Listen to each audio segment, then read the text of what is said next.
Today I will show you how I fixed my friend's bar stool right here. Big crack. So this was built in June of 1984, and I will show you the little stamp on it. And my friend bought a house, and these bar stools came with the house. So she has used these for at least 6 years and had a friend over who didn't sit directly on the seat and cracked it. So she didn't want to get rid of them. So I said I could probably fix it. So first of all, I tried to take the lug nuts off, and I drive a bus. I'm not sure if these are lug nuts, but they're nuts. And I was saying to myself, this is crazy. I can't reach the nuts very well to remove them. And I finally did remove them all by hand, and this is what the top of the seat looks like. But then I realized, how do you get these little metal pieces? And I'm pointing to one right there. So I asked my father, here's the date, June 84. And he said, oh, all you do is you move it. And there's a little carve out of the metal. So he told me that he thought that you could remove these metal pieces the way he's showing, but you can see in a couple of seconds, the whole thing just comes out, and the female part of this nut and screw part has to actually be replaced. So here's what it looks like.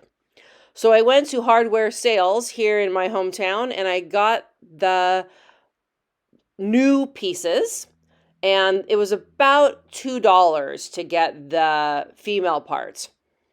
So here it is all disassembled, and here's the price and the bin number.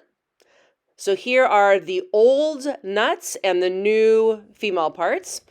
And I hate measuring things, so I thought, oh, I'll just get this paper towel, put it over the holes, put a pencil hole in it, and then move it to the cut out piece that I cut out earlier. And my friend gave me this piece of wood for free. Thanks, Joanne. Then I used the pencil to mark holes on the newly cut piece of wood. That will be the support.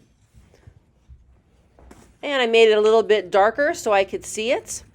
And then I got a drill bit and I put it next to the hole of where I needed to put the nut into. Right here you can see. So it had to be a little tiny bit bigger. Now you can see I have two pieces of door that I usually work on. So I split them apart and I drilled the hole in between that area so that way it wouldn't damage any wood underneath it.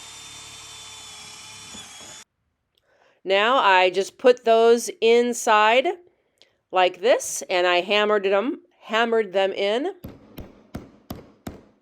I did that with all four. I then put a lot more glue than what I'm showing here. This was the first time. I then put the wood on top. I removed the wood, just like you can kind of do sometimes if you're doing a tiling job. And I saw that a lot of the glue was not on the wood. So I put a lot more in. I then flipped this over, put it over the broken wood that was there previously. And then this top part is actually pretty heavy. So I went back to work and I waited for about 3 hours. I came back and then I matched the holes, and I could see here I'm doing this by myself. So every time I move the top, it moves. But finally I got all four of the nuts back in and I tightened them up.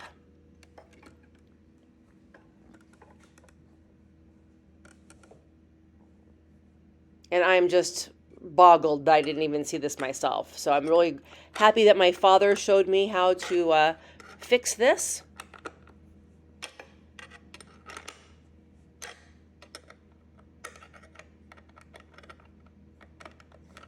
And then once I got this in the house, I wanted it to be in a warmer place.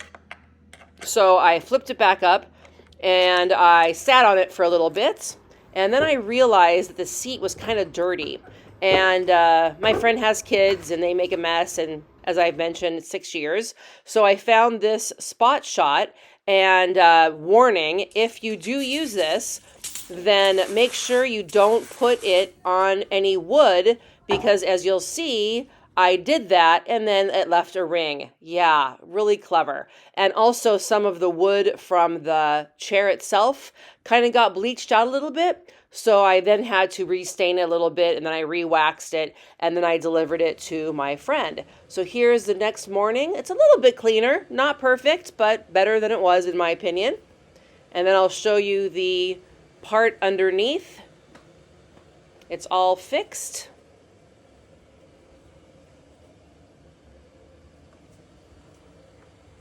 It's pretty easy. So I hope this helps you. Have a great day, and please subscribe.